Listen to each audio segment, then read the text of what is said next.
Praise the Lord. Good morning ప్రియులారా. ఈరోజు దేవుని మాట కీర్తనల గ్రంథం 37వ అధ్యాయం 1వ వాక్యం. చెడ్డవారిని చూచి నీవు వ్యసన పడకుము, దుష్కార్యములు చేయవారిని చూచి మత్సర పడకుము. వారు గడ్డి వలనే త్వరగా ఎండిపోదు, పచ్చని కూర వలనే వాడిపోవుదురు.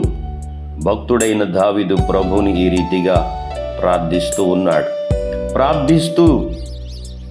సర్వలోక జనాంగానికి ఈ వర్తమానాన్ని అందిస్తూ ఉన్నాడు.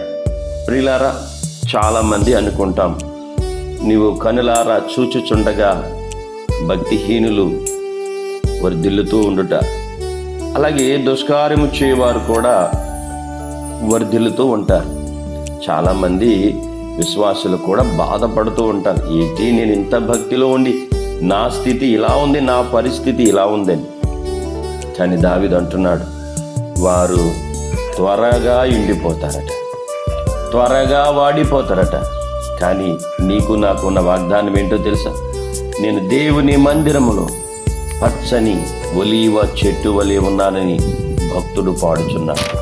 నేనేమై ఉన్నానో అది దేవుని కృప అని నమ్మి ఇతరులను చూసి వ్యసన పడకు, బాధపడకు, దేవుని చూసి సంతోషించు.